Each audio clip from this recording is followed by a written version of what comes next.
Hello, hello. Happy Easter. Welcome to Knick, Knack, Chit Chat. Hope you're having a lovely 4-day holiday, bank holiday. We've had a good one. I had my mum and dad round on Friday, and I cooked a really nice salmon en croûte, a side of salmon, which was lovely. And then today we're going over to my mum and dad's. My dad's cooking lambs, very traditional for Easter, which will be nice. And it's so nice not to have to cook today. So I've got a day off cooking.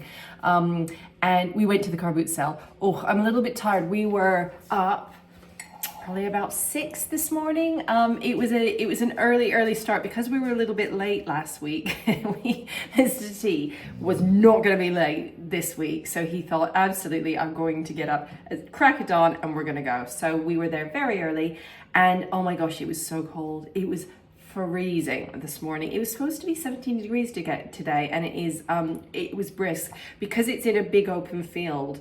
And the field is on the crest of a big hill. It's beautiful views, but you get all the wind, and it's just oh my gosh, it was so cold. And I thought I was dressed quite well. I had a big jumper on, and I was freezing by the end of it. And it's funny because it was a really big car boot, so there's lots and lots of sellers.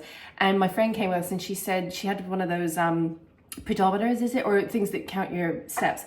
And she said that we pretty much had walked 3 miles in the morning at the car boot sale. So not only is it good for getting bargains, it's very good for your health. It's very good exercise going to car boot sales, charging through the cold and the wind. But although there were loads and loads of sellers, there wasn't actually tons of great stuff. I found there was lots of new stuff, not new, but like modern, people just having clear outs of their homes and stuff. Great for my son. He did really well. He really likes to get trainers and like football boots and all that kind of stuff. So it's really good for that kind of stuff. But on the kind of antique front, not that great. But I did get one thing. Actually, I got a couple things. But the best thing I got, I felt slightly bad. So it was a handbag, really nice handbag. And I heard the seller saying to a lady, it's £42.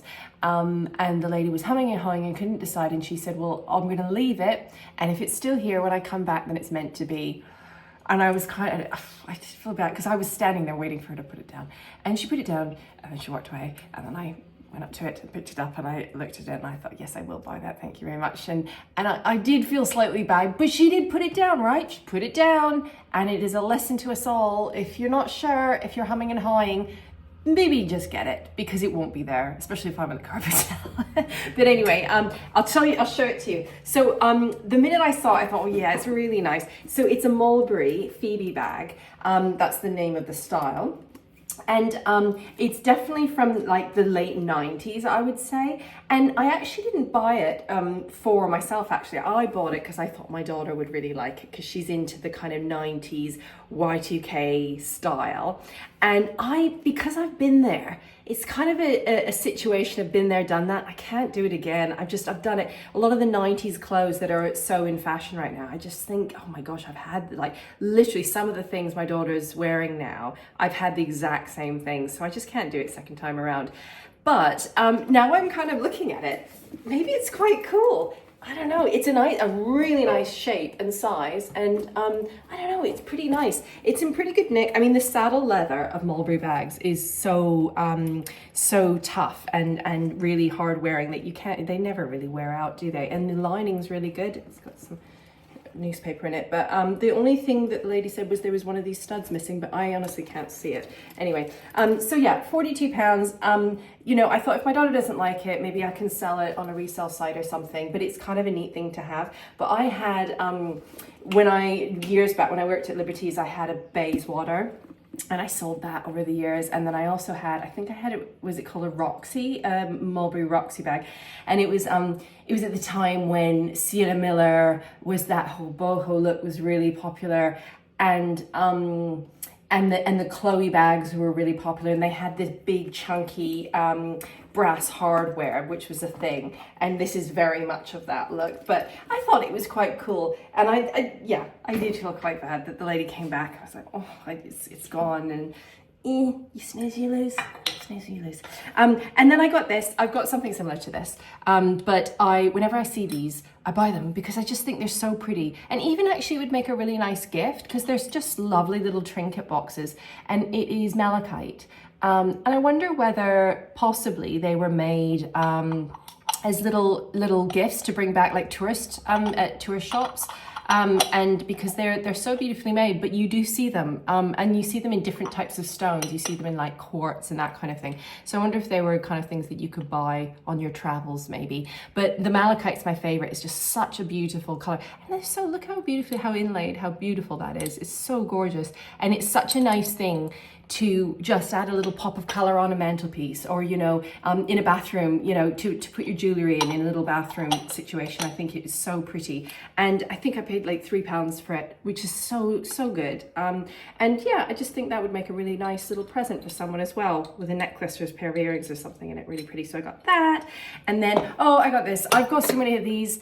Oh, I got so many of them, but I just keep on buying them. They're so cute. And it had the lid. Look, my little willow ware tureen, and it's a mini tureen. I've got a great big tureen like this, exactly the same. Not with the lid, unfortunately, but it's so nice to put bulbs in. It's about that big, and I got that at a car boot sale. But this one was £3, and it had the lid on it, and you can't really go wrong with it. I mean, they're just so handy, and they just look nice, don't they? In a wardrobe, a dresser in the kitchen and stuff. So I got that, and I think that was pretty good. There was no chips or anything on it. There's a little tiny crack. Staffordshire, warranted Staffordshire. So that's probably Victorian, but it's a nice piece. And then I thought, oh yeah, I got these as well. Yeah, random. Look, a pair of Gucci slides. Aren't they fab? They're authentic. They're beautiful ones. And they were £3. I thought that was really good. They do need a little bit of TLC. I'm going to give them a nice polish and a clean and all of that. But actually they were in pretty good nick. It's just this bit here that needs, you can bring all of that up really, really well.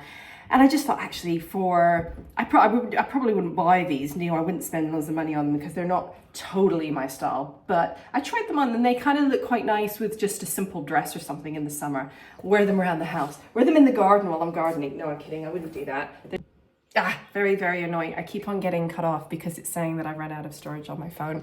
I really need to do some housekeeping and clear out some videos and that kind of stuff. I've got too much stuff on my phone.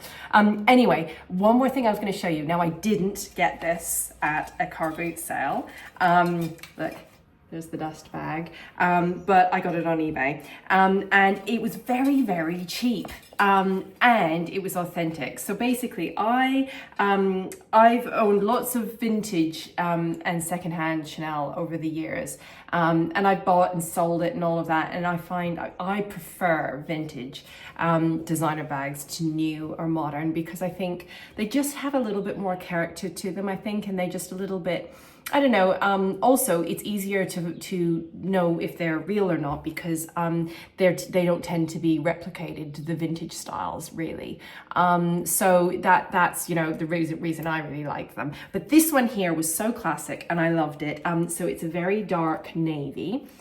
But it needs a lot of work, which is fine. I'm going to invest a little bit to do it up. But it came with the I can never say that word, the certificate of authenticity, which is good. So it's already been sent to a place to get authenticated. I have got a thing with that word, I just can't say it. Anyway, so and it's beautiful. You can see it's just the gorgeous lamb leather, really, really beautiful. I haven't polished it or anything yet, so the outside isn't in that bad of a condition. You can see the CC is really good, but the inside is. So look, all of this sadly has been peeling, the inside of it. And I've seen online, there's places called I think it's the handbag clinic or the handbag doctor or something like that. And I've seen ones like this where they've redone the inside of it.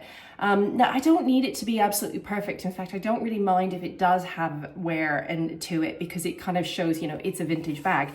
But this, the red lining is actually like peeling off. You can feel it. Ooh. Fire engine. And so I do need to do something about that. I did half wonder whether I should do it. I probably shouldn't, but you can see it's quite bad. So I'm hoping if I speak to someone, they will know what to do. Now, there's another problem with it. This clasp doesn't do up.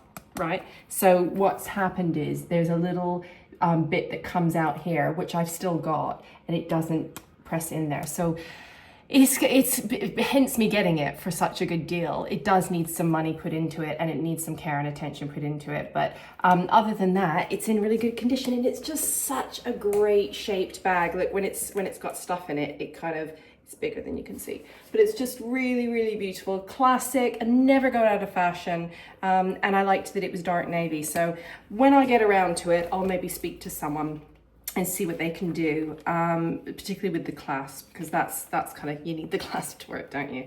But I thought I'd show that to you. I wish I got it at the car boot sale. That would be good. I've never ever found, I don't think I found anything Chanel at the car boot sale. I found Hermes scarves there before. That was quite, I've found 2 in the past. You never know, you never know. Sometimes you find things that you never thought you could get at car boot sales.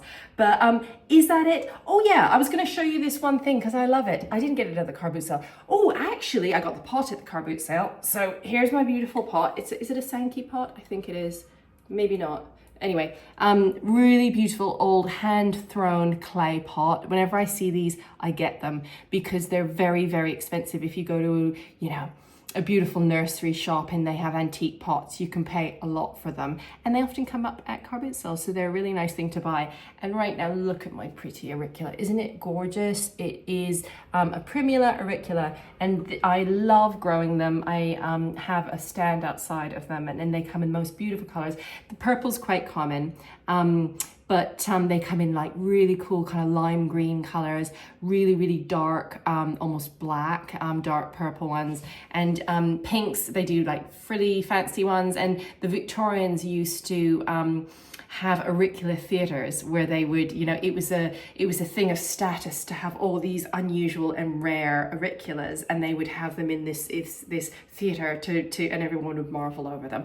I haven't got that. I just have a few of the common varieties, but I just think they are so pretty. They're so easy to grow, really, really easy to grow. I literally, when it's finished blooming, I put it at the back by the patio, and I just have them all lined up, and I don't really touch them. Once in a while I'll give them a little bit of water, but they're drought tolerant, they're fine, they don't need to be fed very often, and they're just really gorgeous spring plants. And you can bring them in for a few days, you know, around Easter, and have them on the table. They'd look really, really nice. But I thought I'd show them to you. Isn't it nice? Very pretty.